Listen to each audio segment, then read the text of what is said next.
Hello, this video is about a project I started planning back in 2018 after I was watching YouTube and saw a New Bright Ford Raptor body on a 1/10 scale hobby grade chassis.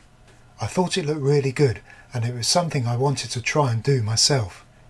At the time this particular New Bright model had been discontinued, but I was lucky enough to find one being sold on Facebook a few months later by someone who only lives 15 miles from me.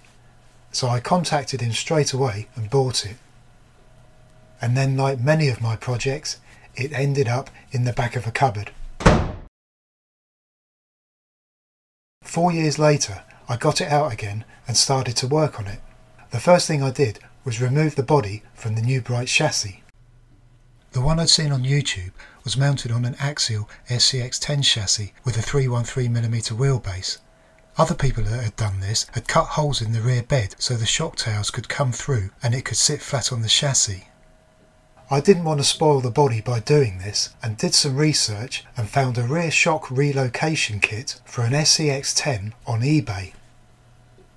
This had all the parts to fit smaller shocks lower down on the chassis, which would enable the bed to sit flat on the chassis without cutting holes out of it. This is one of my SCX-10s with a Killer Body Horrible body on, and I decided to use this chassis for my project. The axial 90mm shocks were too long, so I tried some 75mm Absema shocks that I had spare, but these were a bit wider, so I had to use longer screws and spacers at the bottom and longer screws and extra spacers at the top so they would clear the brackets. Unfortunately, moving them further away from the chassis and axle like this gave the whole setup too much sideways movement, which I didn't like. But I tried the body on the chassis anyway, along with some 1.55 metal beadlock wheels and tyres that I already had, and it sat well on there.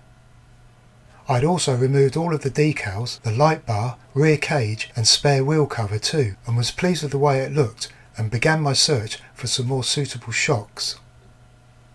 But I didn't have much luck at the time and I lost my enthusiasm for the project and reverted the chassis back to its stock setup and put the Killer body back on.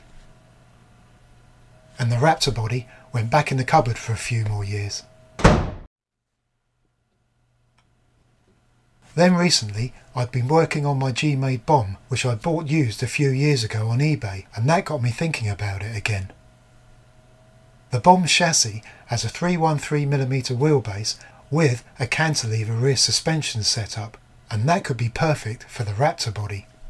I really like the bomb's chassis and its smooth suspension, but I didn't want to use this one because it came with a hard plastic Killer Body Jeep Cherokee cab on it, which had been modified to fit by the previous owner, and after I'd bought it I'd added an interior and driver, and I wanted to keep it as it is. So I searched online for a used bomb donor chassis, but couldn't find one. But what I did find was this bomb kit that's the same as my bomb at Aligntrex, which is a hobby store here in the UK, and I bought it because it was in a sale at a reduced price. To help keep the cost of this project down, I'm going to use parts that I already have to start with and see how they work out. And that includes this Rock Hobby 35 turn 550 brush motor and this Rock Hobby servo, which I removed from one of my FMS RCs when I bought it, and they're both new. I'm also going to use this THW 1060 60A ESC made by Hobbywing for Tamiya. This was included with my Tamiya CC02 Ford Bronco kit, and it's still sealed because I used a different ESC for that build. The other thing I may do is sell on the G-Made body set and the wheels and tyres because I won't be using them, and that will reduce the overall cost of the kit. So that's where I am now with this project. I'm looking forward to building this chassis because I didn't build my bomb, and it'll be a nice new learning experience for me. It also feels good getting my enthusiasm back for the project again. Thank you very much for watching.